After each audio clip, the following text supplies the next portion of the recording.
continuación, La Otra Cara.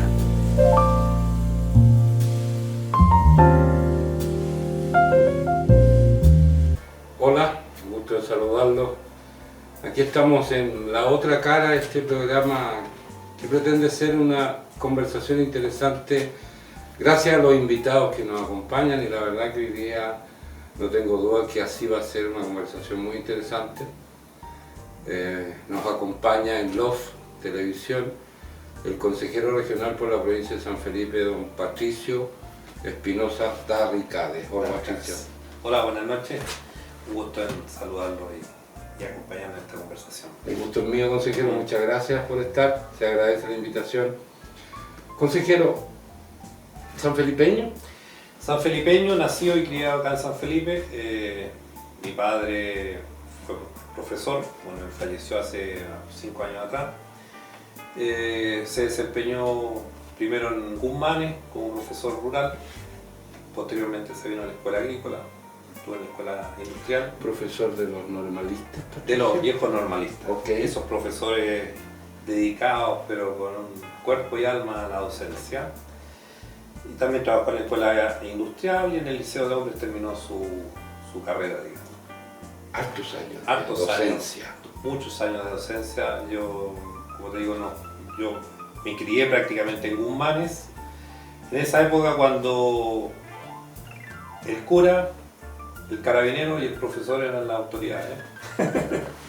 Y la comunidad giraba en torno a ellos, y eran personajes muy queridos, y después, bueno, lo trasladaron para acá.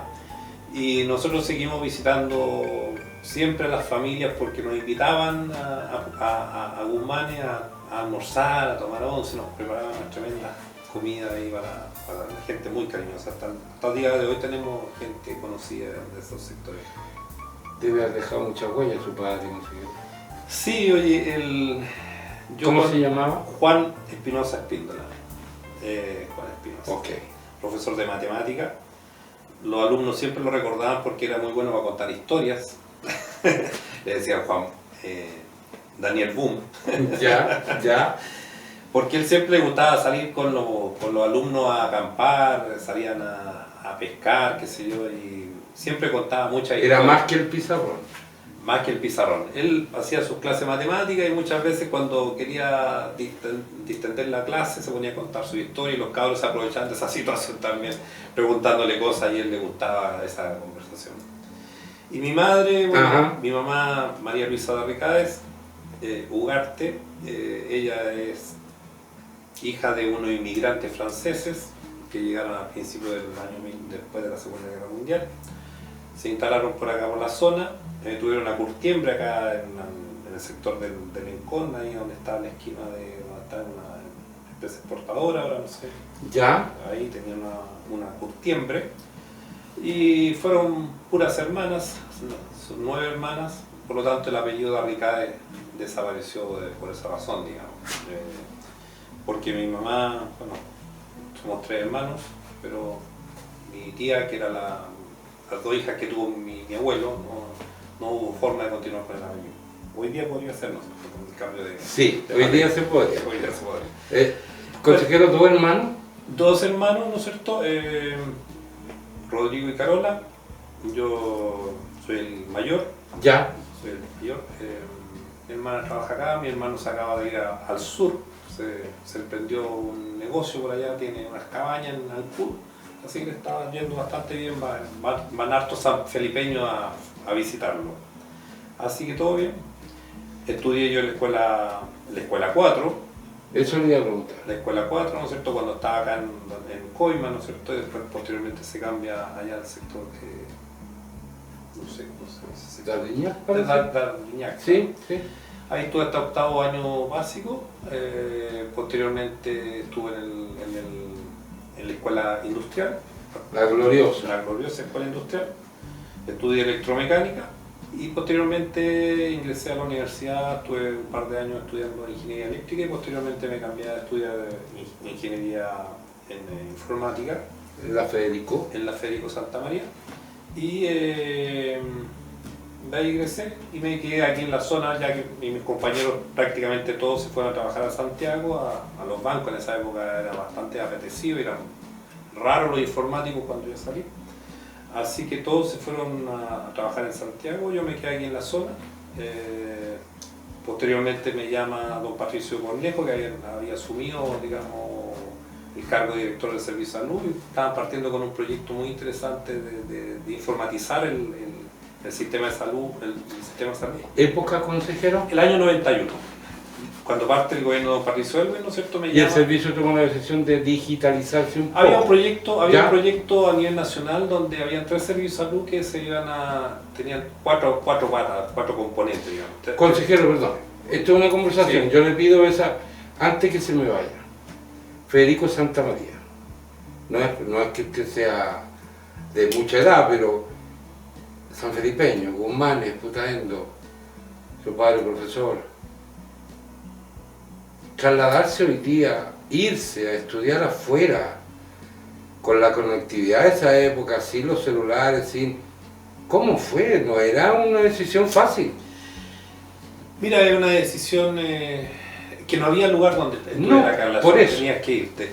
De hecho, el otro día nos recordábamos con mi mamá y le contaba a ella, a la gente que estaba alrededor nuestro, de cómo había sido la experiencia de ella. Ya. Yo cuando me voy a matricular a la universidad, nadie me acompaña. Yo no conocía Valparaíso. Para allá va la pregunta. Entonces, consejero. me voy a matricular, le digo, oye, empiezo a buscar alguna pensión, encuentro un lugar donde me iba a quedar. Mi mamá nunca lo conoció, el lugar donde me quedaba alojado. Posteriormente, después me cambio, ¿no es cierto?, a donde una familia que había estado en San Felipe, la familia Bacaro, y de ahí terminé mi estudio en ese lugar, digamos, de residencia. Bueno, en esa época estábamos en los tiempos de la dictadura, ¿no es cierto? Y claro, uno participaba en las manifestaciones que habían, y mi mamá por eso muy preocupada porque, claro, no existían los teléfonos, no existía comunicación. Yo trataba de viajar prácticamente todos los fines de semana, pero esa era la forma y los papás acá se comían la uña. Perdone, consejero, estamos hablando de una carrera de ingeniería larga. Sí, eran unos 4 años. Sí. ¿Y las lucas? Sí, mira, yo por suerte saqué un buen puntaje, me becaron por eso, por tener un buen puntaje, me dieron la opción de elegir entre que me pagaran la pensión o me daban la alimentación. Yo preferí que me pagaran la pensión donde yo residía, así que yo en ese sentido pues saqué más de 700 puntos ponderados, entonces por esa razón Qué bueno contarlo, consejero, ¿ves? Qué bueno ¿Tuvo que firmar el famoso crédito fiscal o no? No. Ya, ok. No tuve crédito fiscal. Porque mi papá, como digo, eso me alivió bastante ya el tema y no era tan cara la universidad como es hoy día, digamos. Entonces pude pagar la universidad. Tuve un crédito menor, pero ya lo terminé, eso ya está pagado. Pero no quedo endeudado toda la vida. Pero fue un hito. No Sí. creo que hayan habido muchos o muchas sanfelipeñas que pudieran dar el paso, incluso teniendo la capacidad intelectual. No era fácil. Sí, mira, fíjate, si uno revisa la cantidad de ¿Ya? alumnos los que salimos de la escuela industrial, fuimos todos 3 nomás a la universidad, el resto nunca fue a estudiar. Terminaron sus carreras técnicas y terminaron trabajando acá en la zona, pero 3 fuimos a estudiar a la universidad. Si hoy no es fácil, en esa época mucho menos, pues, consejero. Bueno, lo interrumpí por eso. Entonces, parte esta idea de digitalizar, actualizar. Sí, había 3 servicios de salud que cumplían con requisitos, que habían un hospital sin terminar, teníamos San Camilo, en Iquique y en Valdivia, en la otra zona, y parten este proyecto, ¿no es cierto?, a nivel de todo el país, que querían usarlo de modelo, de terminar un hospital, digitalizarlo, contratar nuevo personal y tener nuevas maquinarias. En eso era el proyecto. ¿Y ese personal nuevo tenía que agregar a su perfil esta faceta también? Sí, mira, en esa época, el año 91, tú entenderás que estaban Sí, recién partiendo los computadores, Por eso lo no habían pregunto. celulares. Cuando llegamos con los primeros computadores, la gente, me acuerdo siempre de una señora que trabajaba en el SOME, que quería jubilar, le tenían un terror.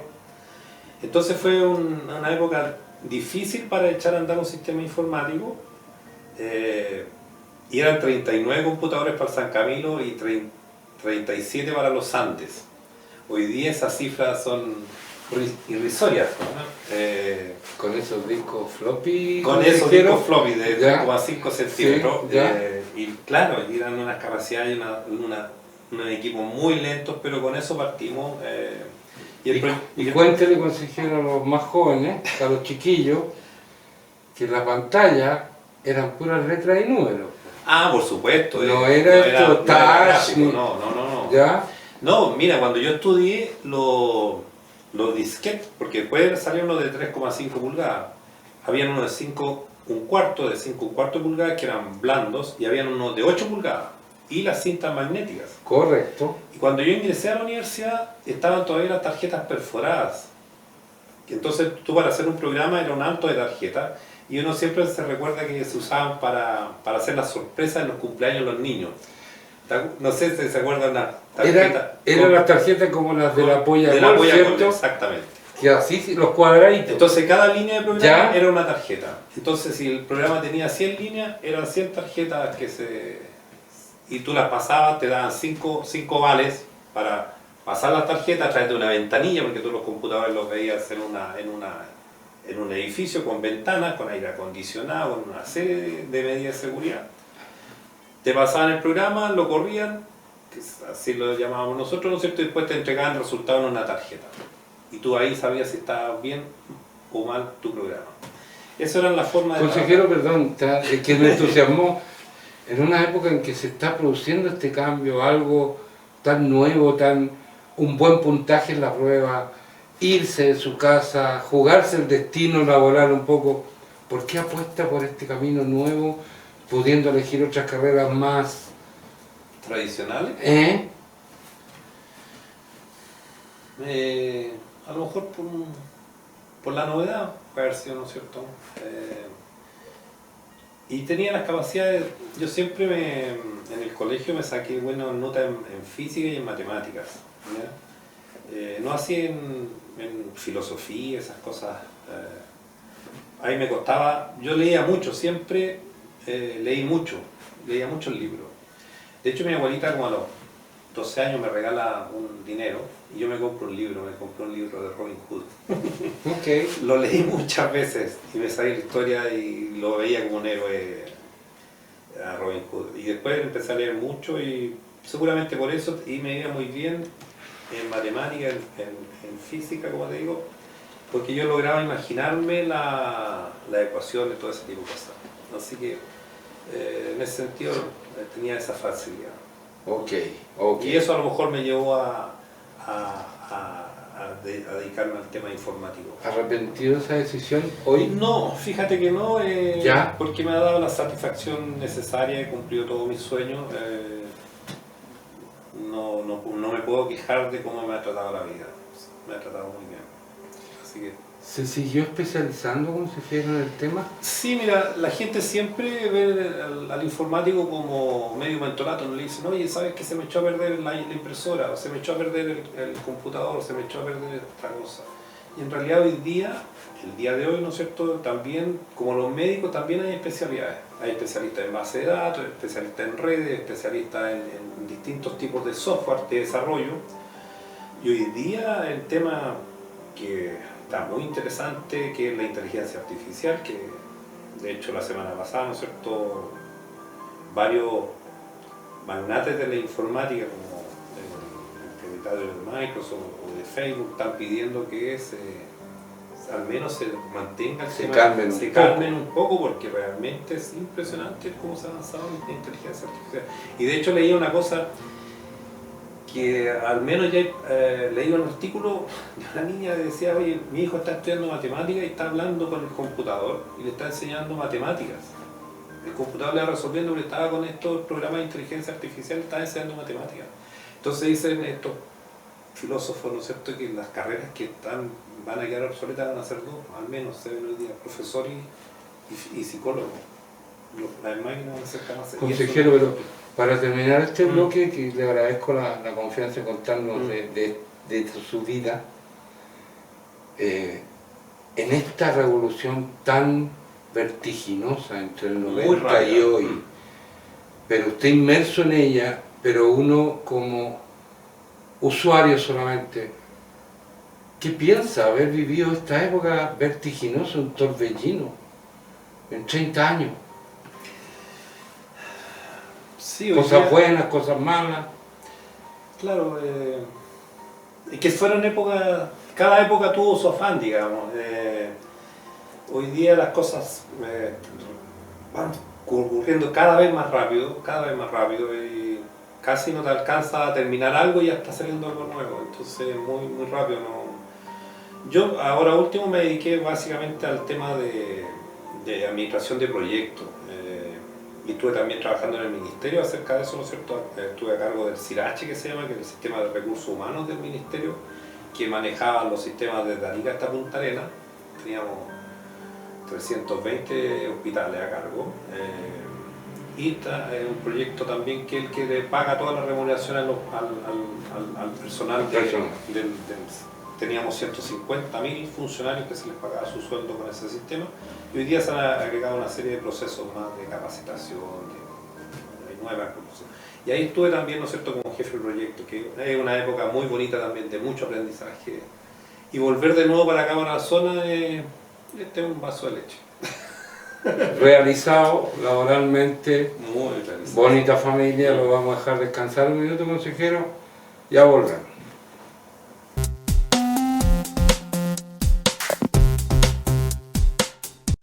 Disfruta de toda la programación cada día en www.lofchile.cl. Cultura, deporte, información y entretención para todas las edades, siempre en un solo lugar. www.lofchile.cl. Love TV. Siempre junto a ti. Estamos de vuelta y lo importante, el consejero, don Patricio. Patricio, sé que en su época de estudiante en la Universidad de Santa María, usted lo mencionó recién, sufría su madre, se acerca a la política en una época dura de Chile. ¿Por qué? ¿Cómo ha sido ese recorrido? Bueno, mira, yo me crié con mi padre siendo un dirigente demócrata cristiano. El año 65, 68, yo tenía... Me acuerdo muy bien de la campaña del año 70 con Tomisch. Yo en esa época tenía 8 años, pero hubo un hito que me marcó, por ejemplo, en una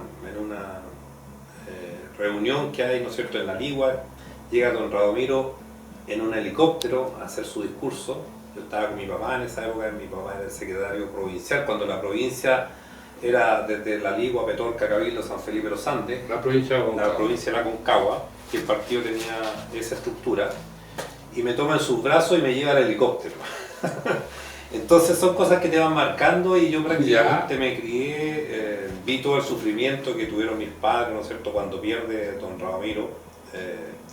Y después, bueno, viene la época de la Unidad Popular, ¿no es cierto?, viene el golpe de Estado, viene el tiempo de la dictadura, y ahí yo empecé a participar, a lo mejor motivado por todo el tema familiar de lo que significaba todo lo que ocurrió, digamos. Y posteriormente, claro, ingreso a estudiar a la universidad, y nos empiezan a formar en forma casi clandestina aquí, con un curso de formación. Estaba Jorge Jara, Mauricio Casa, Fernando Cataldo, la Elizabeth Reyes, que sé yo, gente de esa época. Y nos capacitaban por acá cerca, en una de estas calles por aquí, nos prestaron una oficina. ¿Y quién eran nuestros expositores? Sergio Jara, se me olvidó el nombre. ¿Don Emiliano? Don Emiliano, nos contaba su historia cuando fue subsecretario de... Yo sé que usted fue muy cercano, don Emiliano. Sí, don Emiliano me quería harto el cabello, sí. Conversábamos largamente. Entonces ahí empezamos a formarnos políticamente, y claro, y cada uno después volvíamos a la universidad, y los fines de semana volvíamos acá y estábamos en formación política. Pero, consejero, me importa mucho esta consulta, que es bien básica. ¿Por qué ese interés? ¿Por qué destinar horas de ese tiempo del fin de semana en San Felipe a eso? ¿Por qué? A lo mejor por una formación familiar de del tema social, de lo que estaba ocurriendo. Yo había leído bastante y me gustaba mucho, porque yo me acuerdo de mis padres, por ejemplo, cuando parte el tema del gobierno de Eduardo Frei Montalva, parte la ley, ¿no es cierto?, donde se forman todos estos cuerpos intermedios que le llamamos nosotros, que son los clubes deportivos, los centros de madre, el tejido social. El tejido social, ¿no es cierto? Las juntas de vecinos, y se empieza a formar todo ese tejido social, y era la forma de estructurar nuestro país. Claro, y el partido político también es parte de este tejido social, pero tiene otro interés, que es hacerse del poder para poder administrarlo. Y fue eso, el sentido que daba mis padres en la casa, esa formación, que me llevó a tener un sentido social distinto, y veía lo que estaba ocurriendo, y veía lo que estaba ocurriendo con mis compañeros, y me llevó a acercarme a la democracia cristiana, a lo mejor por mi padre, por lo que me había gustado, como había sido todo el tejido social de don Eduardo Frei Montalva. Y continué con la formación. Posteriormente tuve... Esta cercanía con la fe, con la Iglesia Católica, la Democracia Cristiana, también...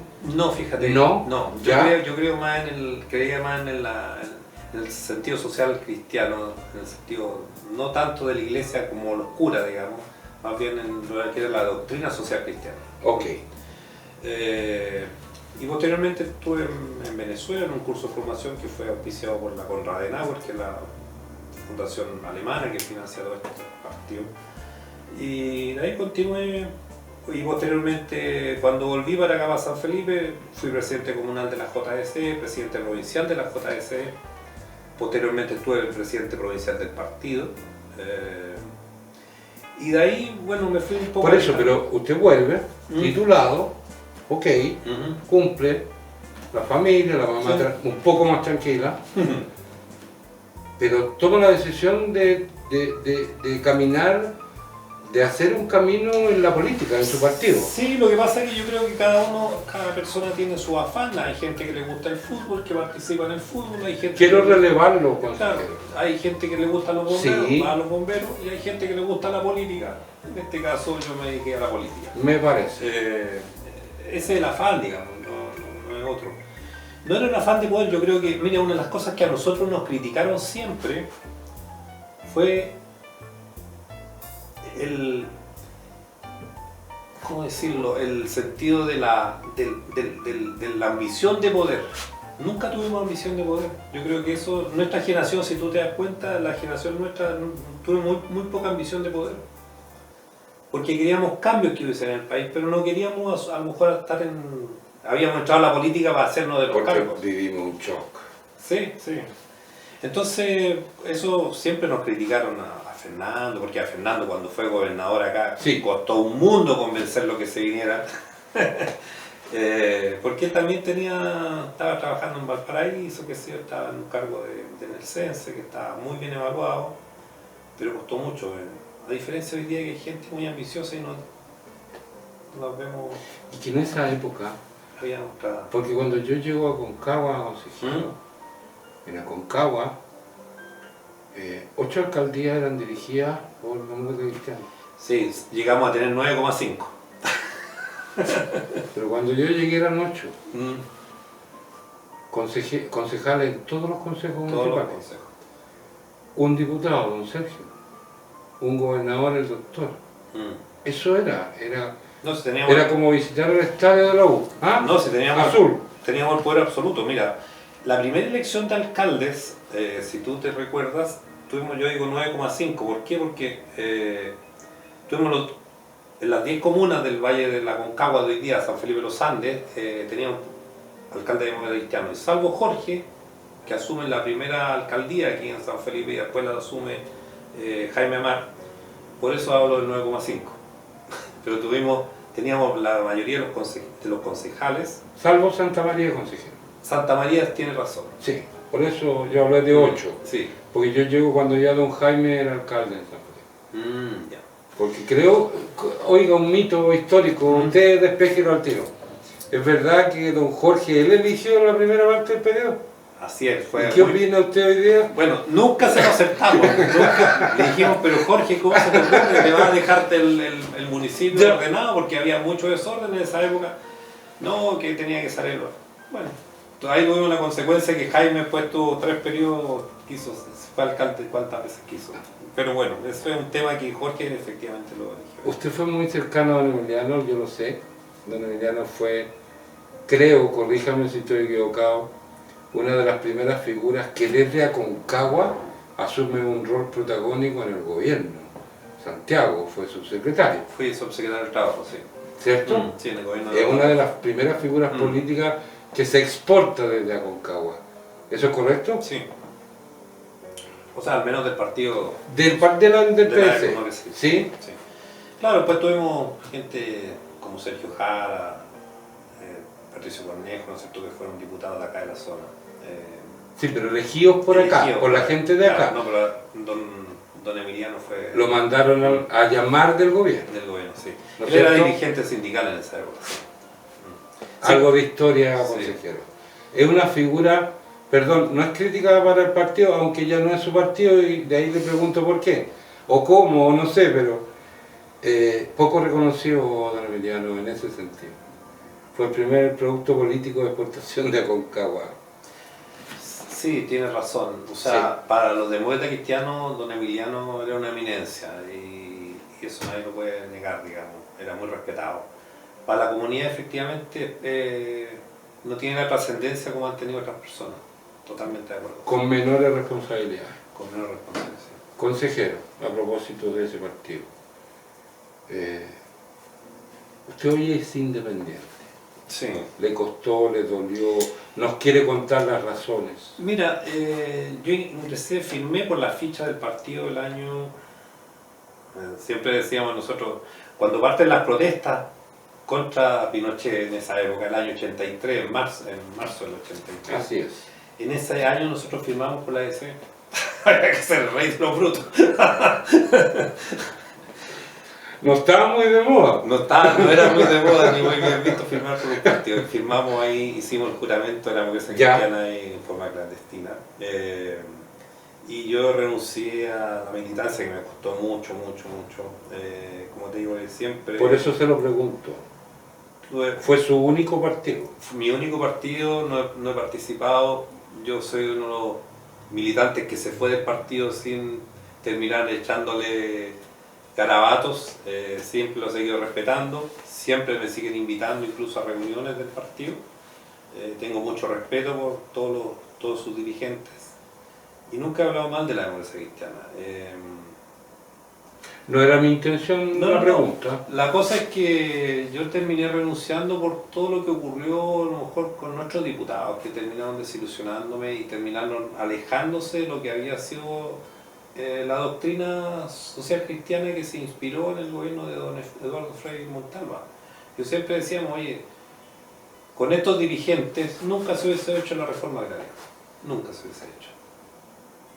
Entonces, ellos eran más... Ni la nacionalización del cobre. ¿Qué vamos a hablar de la nacionalización? Porque a la gente se le olvida que antes se hizo una nacionalización. Y fue en el gobierno de don Eduardo Así Frei es. Montalva. Entonces, después... Dos reformas profundas en la historia de Chile. ¿Ah? Dos reformas profundas en la historia de Chile. Sale todo el tema de la reforma, de lo que hablábamos recién, del tejido social, sale también ahí en el gobierno de don Eduardo. Entonces, si tú ves los diputados que teníamos ahora, no quiero nombrar a nadie. No, ok. Terminan votando en contra de todo este tipo de cosas. Entonces, eso me terminó y, como te digo, uno lo puede hacer por internet, la renuncia del partido. Yo estuve en 2 oportunidades, me faltó dar el enter para renunciar hasta que al final una decisión que se toma en el Congreso me lleva definitivamente...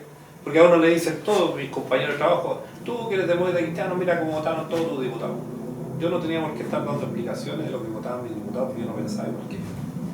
Y eso me lleva a renunciar, ¿no es cierto? Porque no tenía por qué estar dando Pero fue de una manera privada, como un acto personal, sí. sin hacerlo Sí, público y sin... no sin hacer ningún tipo de escándalo ni nada. Hay otra figura de la democracia cristiana, consejero, que llegó a ser respetado electoralmente, muy conocido, con una relación muy especial también con su partido, y que usted también fue cercano a él, Rolando Stevenson. ¿Qué nos puede contar? Bueno, Rolando era amigo familiar de mi mamá, lo conocían desde chico, digamos. se conocían ellos, con mi papá también. Claro, él tuvo una relación de partido, posteriormente yo también lo conozco, ¿no es cierto? Él después se va a Canadá en los tiempos de la dictadura, vuelve para acá a hacer política y en esa época estábamos participando en política y teníamos una relación a veces de amor y de odio. Con Rolando era bien especial, a veces amor, a veces odio. A veces Lo dije, especial. a veces íbamos aliados, a veces íbamos de adversarios en las elecciones internas. Pero nos respetábamos mutuamente y bueno, lo que ocurre, ¿no es cierto?, después con él, yo había sido consejero regional en el año 2005 al 2009. Así es. Posteriormente es Rolando Stevenson, elegido con la primera mayoría y siempre fue elegido con la primera mayoría aquí en la zona. Bueno, y para la última elección él me invita a participar junto a él en la lista, ¿no es cierto?, porque a lo mejor se sentía un poco enfermo, me dijo, si me siento un poco enfermo, quiero volver a Canadá, para que me reemplaces porque te correspondería reemplazar. Yo lo conversé con mi señora, me dijo, si te quieres, bueno, nunca le vas a ganar a Rolando, lo primero que me dice, pero si quieres hacerlo, hazlo, pues me dice. Así que bueno, me inscribí y ocurrió lo que ocurrió, ¿no es cierto?, me tocó asumir en este caso el reemplazo de Rolando. Conversado con él antes. Conversaba con él antes, lo conversamos, ¿no es cierto? Él me invitó, mira, fue de la siguiente forma, él me llama por teléfono, Patricio, quiero conversar contigo, ya Rolando le digo, te invito a tomarnos un café, vamos a tomarnos un café al Raconto, me dice que no puede, pues estaba un poco complicado de salud, voy a su casa, esto ocurrió 15 días antes o un mes antes de la inscripción, tuvimos esa conversación, nos inscribimos y posteriormente, ¿no es cierto?, ingresa al hospital, cae hospitalizado y bueno, posteriormente una vez, 7 días después, fallece después de la elección, nuevamente obtiene la primera mayoría. Así que esa fue la historia. Él quería una persona que lo reemplazara, que a lo mejor sabía algo del tema. Da la impresión que sí, consejero.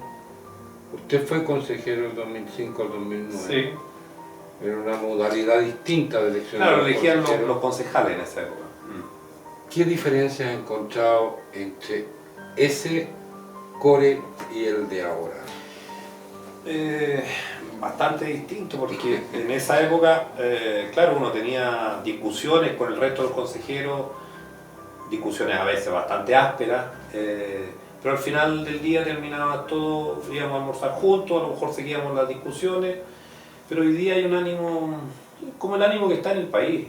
Si uno ve el Parlamento hoy día realmente termina desilusionando la política. Y no se ven los intereses del país, se ven los intereses propios, cómo le puedo golpear al gobierno, cómo puedo golpear a la oposición, pero nadie está viendo el fin del mejor vivir para todos los habitantes de nuestro país. Entonces encuentro que la política está siendo muy mezquina y eso me tiene muy desilusionado, muy desilusionado. Me quitó la pregunta de la boca, la contestó. Porque ¿quiénes son los que perdemos al final? Todos los chilenos perdemos.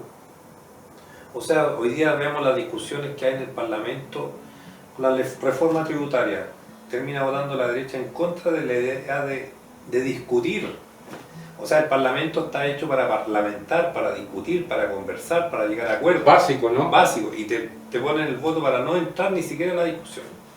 Y todo lo que ocurrió estas últimas 2 semanas, ¿no es cierto?, con el tema de seguridad, que lamentable lo que ocurre, y no lleguemos a acuerdos más amplios para poder mejorar la vida de los chilenos y quitar esta sensación de miedo que existe en nuestro país. El tema de la seguridad, todos sabemos que se ha transformado casi en un morbo que da rating. Sin embargo, no podemos desconocer que, recién lo conversamos, consejero, y me gustaría que diera su visión al respecto, que me hizo mucha fuerza esto de que es poco habitual en Chile. Sí, mira. Que ese es el punto. Sí, bueno, como conversábamos recién, ¿no es cierto?, era de que yo había estado en otros países, claro, tú te das cuenta que en Colombia, en Ecuador, en Brasil, en Venezuela, la cantidad de muertos que salen en los titulares de los diarios todos los días, 30, 40 muertos. Nosotros no estábamos habituados a eso, teníamos 2 muertos, 3 muertos, que un cuchillazo, que esto. Y empezaron, claro, muchas veces los inmigrantes, y especialmente los colombianos, encuentro yo, de esto del sicariato, que no estábamos acostumbrados como país a estas muertes. O sea, pase un vehículo y le disparen 15 balazos y maten a una persona. Y yo creo que eso es impactante para nuestra población porque nosotros, nuestro país era el más tranquilo a nivel de Latinoamérica. Y a pesar de todo lo que ocurre hoy día en nuestro país, sigue, de acuerdo a las estadísticas que hay, sigue siendo el país más tranquilo. Imagínense. Imaginemos el resto. Ahora, lo que yo creo que hay una sensación, y eso es lo que indican todos los números, ¿no es cierto?, es que existe una sensación de temor muy grande en la población nuestra, porque no está, yo creo que no estábamos habituados a este tema, por eso el temor, el asalto. Escalaron, ¿no es cierto? la violencia y la magnitud de los hechos delictuales. Pero como te digo, si tú vas a otros países, son realmente atroces lo que ocurre. Lo cual no significa que... No, de ninguna manera, yo no lo vengo a justificar de ninguna Correcto. forma. No. Ojalá pudiéramos recuperar, ¿no es cierto?, rescatar el tema de la tranquilidad, poder pasearte tranquilamente en las calles. Mira, yo ahora en las vacaciones anduvimos con mi señora en Indonesia. ¿Qué cosas te llaman la atención? Puedes andar a la hora que sea por las calles, no tienes temor. Arrendábamos una motito para poder movernos. Dejas tu moto estacionada, dejas los cascos encima del asiento y sales a pasear, a recorrer, estás 2-3 horas, vuelves, están los cascos ahí. Consejero, es más pequeña la experiencia cuando yo llego en 94 San Felipe. Así era. Sí, pues, así era, uno dejaba los vidrios abajo del auto. En la bicicleta, La bicicleta. la gente subía a comprar. Entonces, yo no sé si logremos recuperar ese espíritu. Complejo. Complejo, muy complejo. Consejero, vamos al último corte Perfecto. y volvemos al tiro.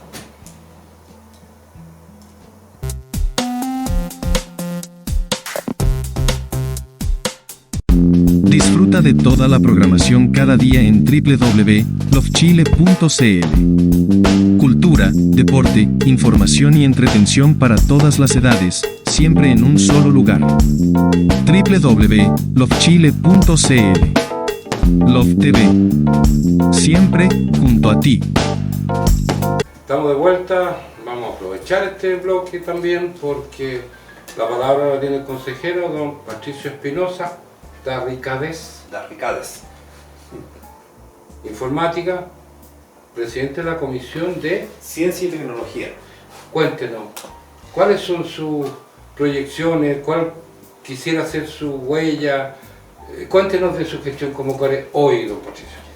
Mira, bueno, el otro día lo decía en un discurso acerca que nos tocó entregar unos camiones, unos vehículos en Putaendo, y la gente lo desconoce un poco cómo funciona el Consejo Regional. El Consejo Regional somos 28 consejeros y el presidente de la comisión del CORE, ¿no es cierto?, es el gobernador regional, don Rodrigo Mundaca. Que ahora es electo democráticamente. Electo democráticamente, por lo tanto son 29 votos que hay en definitiva en el Consejo. Y nuestra provincia tiene 3 consejeros regionales, la provincia de los Andes tiene 2.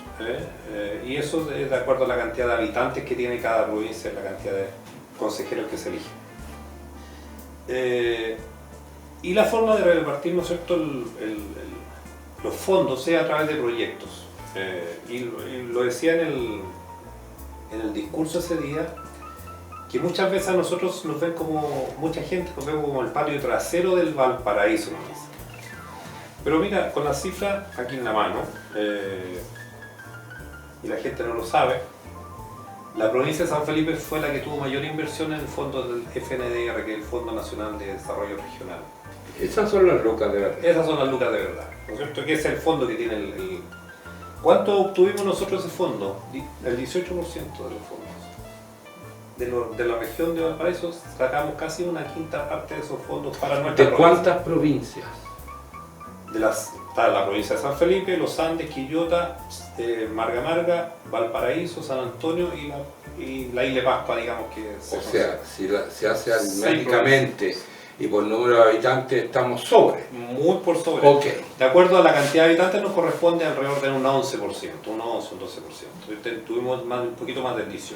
Ya. La segunda provincia que tiene el segundo ranking es San Antonio, con un 14%, y Valparaíso viene en tercer lugar con un 13% de inversión regional, ¿no es cierto? De ese fondo regional lo obtiene Valparaíso, siendo Valparaíso y Viña las grandes comunas.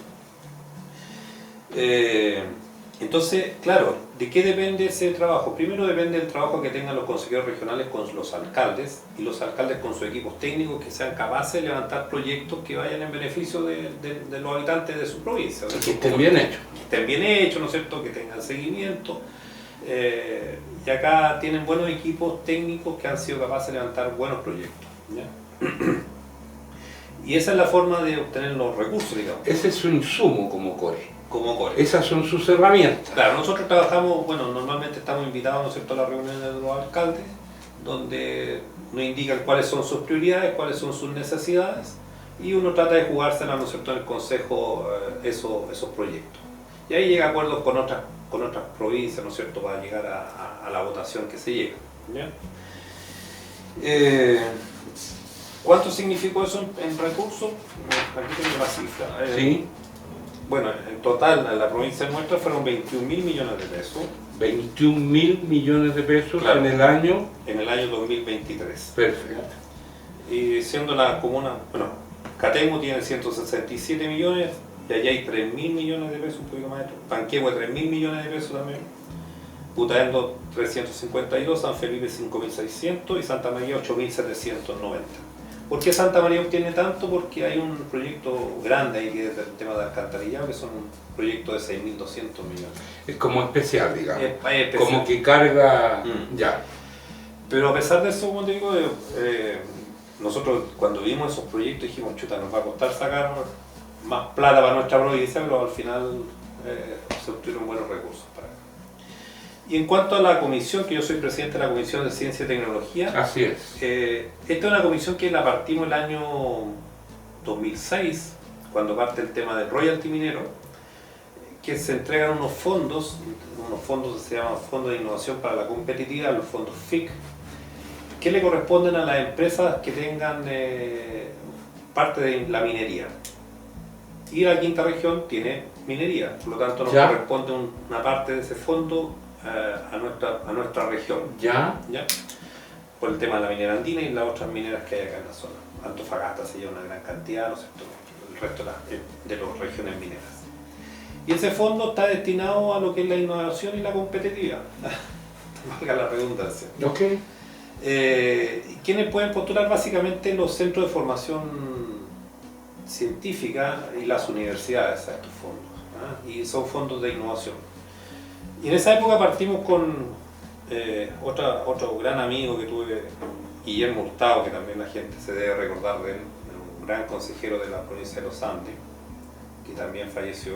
Lamentablemente éramos muy amigos con Guillermo, y partimos con esta comisión en pañales. Y bueno, transcurrieron los años, lamentablemente ocurrió el tema de la pandemia, estos fondos prácticamente se entregaron sin hacer mayores competencias. Cuando yo asumo, ¿no es cierto?, nuevamente este cargo, quedo a cargo de esta comisión. Claro, y uno se da cuenta que en definitiva se había avanzado bastante poco porque los fondos prácticamente estaban siendo utilizados por las universidades para levantar paper. O sea, estudios que en definitiva a los habitantes de nuestra región no les sirve absolutamente de nada. Entonces se habló con el gobernador por suerte tenía la misma visión, que ya no queríamos seguir estudiando el planeta Saturno y cuánta luminosidad daba, porque en definitiva a la gente que vive en Petorca, La Ligua, Putaendo, que le hace falta agua, ver otro tipo de... Queríamos cosas más concretas. Y este año, bueno, el año pasado partimos con varios estudios y este año ya vamos con cosas más concretas que tienen que ver con fondos que van a ir directamente a las personas o a las organizaciones con cosas más concretas. Por ponerte un ejemplo, Por favor. no sé, buscar algunos productos agrícolas que consuman menos agua, porque tenemos la discusión que se va a dar mañana, porque mañana hay reunión de consejo, de hecho hay que aprobar el presupuesto de este año, que son 2.500 millones de pesos en este fondo. En ese fondo, en este fondo son 2.500 millones de pesos para el fondo FIC. Ya. Y hay varias desaladoras o estudios de dónde instalar desaladoras. Y ese es un tema que ahí nos entra un poco el cuestionamiento, porque nosotros decimos, bueno, eso le corresponde a Val hacerlo, porque vale el problema del agua, porque el gobierno regional va a poner las lucas, ¿no es cierto?, va a hacer la planta desaladora, Y bueno, ¿y quién la reparte el agua? Ok. Es Val. Bueno, perdón. Cuando ustedes financian el alcantarillado, como este gran proyecto de Santa María, Sí. el mismo día que lo inauguran le pasan la llave maestra al barro. Exactamente. Entonces, Perdón, pero es la verdad. es la verdad. Ok. Entonces esos son los temas que complican a uno. Ya, pero a propósito de estos fines, la proyección nueva que usted le está dando, ¿cómo anda Concagua en eso? Bueno, mira, vamos a tratar de levantar algunas cosas. ¿Ya? Porque tenemos temas, como te digo, del agua, del turismo, de la agricultura, industrias creativas, del agro, pequeña minería, patrimonio, que son temas que las universidades, o también hay un fondo, una parte del fondo que son de asignación directa por parte del gobernador, ¿ya? Que lo puede asignar a algunas asociaciones, que es un tema bien interesante para acá, para Concagua. Y como consejeros queremos partir con algunos planes piloto, por ejemplo, de recuperación de agua grises, que también está, que es el tema álgido hoy día. En las escuelas, por ejemplo, ya hay algunos estudios, de hecho hay organizaciones que ya están hechos los estudios de recuperar agua y queremos partir con algunos pilotos en alguna, al menos por una escuela por provincia. Se trata de recuperar las aguas de algunos servicios Sí. que sirven al menos para regadío, ¿cierto? Para regadío, claro. En el Putaendo, en el hospital psiquiátrico, para que tú te des cuenta de la cantidad de agua que se tira al alcantarillado, porque ahí tenemos los estudios, cuando se lava la ropa, se botan 7.000 litros de agua al alcantarillado. 7.000 litros de agua todos los días. Diarios.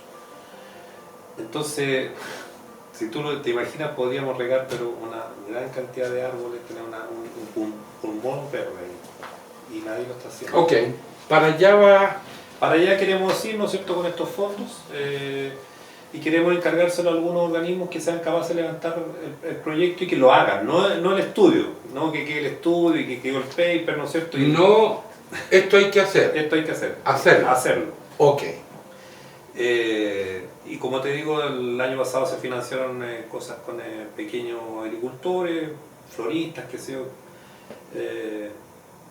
Y hay muchos temas interesantes, sobre todo en la universidad. Nosotros cuando en el periodo anterior conocimos varias experiencias de estudiantes tesistas y levantamos en esa época un edificio de la Corfo, allá en Curauma, que hoy día ya no pertenece a la Corfo.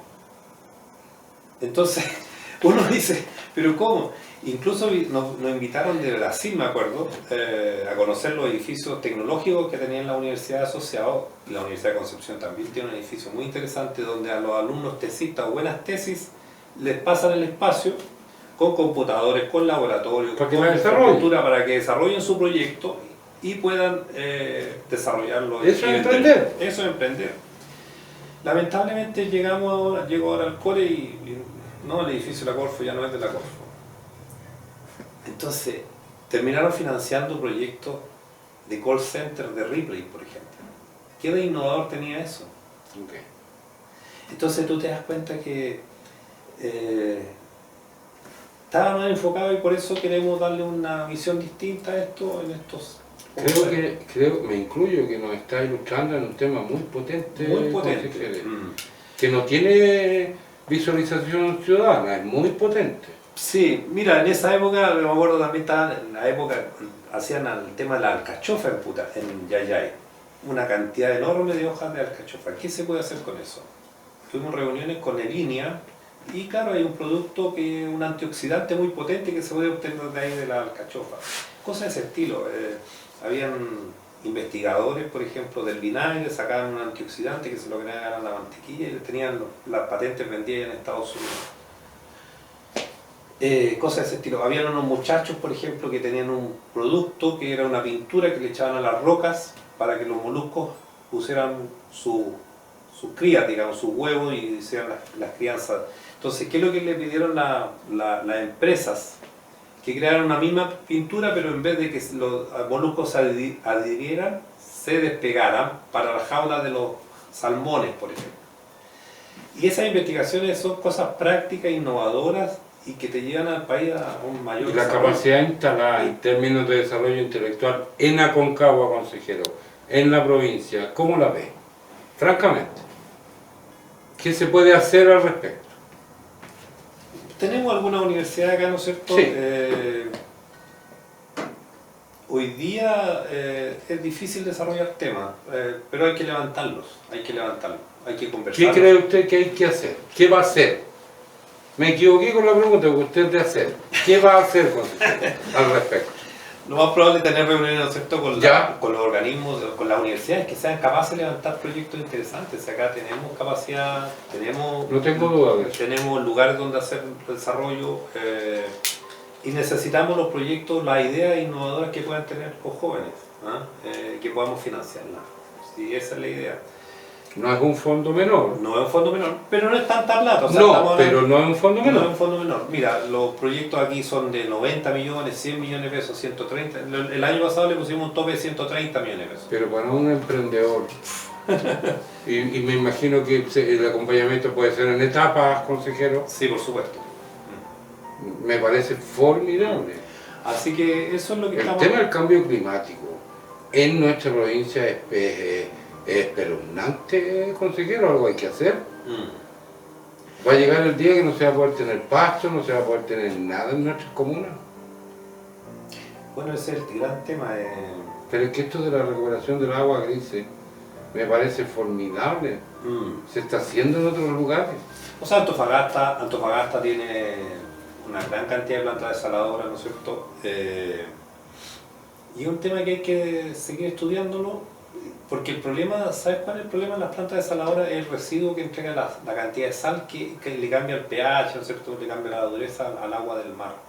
Y ese es el problema. Debe tener un costo. Y la bahía tiene... Porque no es lo natural. No es lo natural, claro. Consejero recién nos decía, bueno, los proyectos, la gestión municipal son nuestros insumos. Esa es nuestra carpeta. Nuestra, nosotros. ¿Cómo es la relación con los otros dos consejeros que nos representan en la provincia? No, muy buena. De ¿Ya? hecho, a pesar de que somos... Bueno, yo no estoy militando, pero mi raíz es demócrata cristiana. Eduardo León, ¿no es cierto?, es del PPD e Iván Rey de Renovación Nacional. Tenemos una relación muy buena. De hecho, conversamos siempre los temas, participamos juntos. Cuando vamos a algún acto, decimos quién le toca hablar, nunca andamos peleando en ese sentido, quién va a dirigir las palabras en algún acto. Es una relación muy, muy fraterna. Por lo tanto, usted se cobija, por decirlo así, en esta coordinación de territorio, de provincia, de Aconcagua, más que, al ser independiente, más que debajo de una bancada. Mira, a pesar de que yo creo que hay un tema territorial siempre, Ya. prima por sobre los intereses políticos. Se prioriza eso. Se prioriza eso. Ok. Se prioriza eso. Y uno mismo se encarga, ¿no es cierto?, de si hay el consejero Reyes tuviera algún interés en aprobar, porque él es de presidente de la Comisión de Riego. Si él tiene un interés en aprobar alguna cosa que sea interesante de riego, uno conversa con su bancada, ¿no es cierto?, le dice, mira, este tema me interesa que se apruebe, y se aprueba, digamos. Entonces, esas son parte de la... Pero nosotros tenemos, como te digo, una relación muy fraterna, muy cooperadora, y nunca andamos peleando en el sentido de quién aparece en la foto, ni nada por el estilo. La esposa que lo autorizó cuando le conversó que iba a tomar esta decisión, ¿sigue igual apoyándolo después de que está ejerciendo el cargo? Sí, mira, lo que pasa es que yo, como trabajo en el hospital psiquiátrico, hoy día el tiempo que le puedo dedicar al core no es el que uno le gustaría dedicarle, digamos. Por un tema, bueno, hay varias resoluciones en la Contraloría, que todo el tiempo que yo ocupe en el tema del core tengo que devolver en mis horas trabajadas. Por lo tanto, en ese sentido ha sido una cosa buena el tema de la pandemia, porque podemos conectarnos vía remota. Cosa que si se acaba el tema del decreto de sanitario, tenemos que volver a las comisiones. Y eso significa pedir mis días de vacaciones e ir para... Hay un costo personal. Hay un costo personal grande. Que hasta el momento, claro, yo lo suplo con horas quedarme más tarde hasta en el hospital, ¿no es cierto?, hacer alguna hora. ¿Usted tiene hijos, hijas? Tengo dos hijos de mi primer matrimonio. Mi hija, ambos están en el extranjero. Ya. Mi hija tuvo un restaurante aquí en San Martín, un restaurante vegano. Correcto. Y como los cabros nuevos, pues, parten como caballo de carrera y terminan después aburriéndose de lo que están haciendo. Ella está en Suiza actualmente, se casó con un muchacho francés que lo conoció en Perú. Se casaron, tengo una nieta con ellos, y a este muchacho le gusta esquiar y están en los Alpes suizos. Ya. Y mi nieta tiene 4 años y va a ser campeona olímpica, le digo yo. Y mi hijo está en Australia, se quiso ir a Australia, estuvo en Nueva Zelanda, el 8 de marzo se fue a Australia por estas becas de Working and Holiday. Así que estuvo un año en Nueva Zelanda, ahora va a estar un año en Australia y está viendo qué va a hacer más adelante porque estudio educación física y es difícil la vida aquí en Chile. Hablábamos de la tecnología recién, de esta revolución, este torbellino que hoy día le permite a usted hablar y verse Sí, con sus nos hijos. comunicamos con el teléfono. Ahí ya hay algo positivo. Sí. Pero está esta tecnología también, consejero, que estos registros quedan. Y le quiero dejar las cámaras de Love Televisión para que le hable a la gente de la provincia, a su gente, a su familia. Déjenos un mensaje, don Patricio. Bueno, el trabajo que uno está realizando como consejero regional, ¿no es cierto?, no es siempre está mirando el beneficio de la población, de la comunidad. Por mi formación profesional, a lo mejor veo mucho los números, pero por mi formación política creo mucho en las personas, en la organización de las personas. Y eso es lo que trato de comunicar siempre, que la gente se organice, porque organizados pueden lograr muchas cosas más que actuando en forma individual. Y que estamos en un mundo muy individualista, pero organizándose logran mayores objetivos. Así que lo insto a eso, a seguir participando. Tenemos este fondo del 7% que fue el año pasado, este año va a ser del 8% y es un fondo que le permite a todas las organizaciones comunitarias poder participar. Y es una asignación prácticamente directa a las comunidades. Así que seguir trabajando por el bienestar de nuestros habitantes. Muy bien, pues mucho éxito. Gracias por acompañarnos. Gracias por la invitación, gracias por poder conversar en este grato ambiente. A sus órdenes siempre. Gracias. Muchas gracias. Y nosotros nos veremos otro día, pues. Un poco menos, digamos, que el primero. Literalmente, claro. Yo creo que soy el mayor del canal, ya si no me equivoco. No hay duda de eso. No, está el Julio más viejo. No, que yo. ninguna duda. No. Después ya avanza el tiempo, conoce a mi abuelo, a Don Tito, que quién no conocía por ahí a Don Tito, ¿no es cierto? En los estadios, en todos lados, o por donde andaba. A mí En San Felipe, ¿no es cierto? Hay un centro de la mujer, pero que tiene 4 profesionales. Entonces, y que no solamente cubre la comuna, sino que debe cubrir. No agregaste ese que yo soy Luxich de los pobres. No soy nada del andrónico.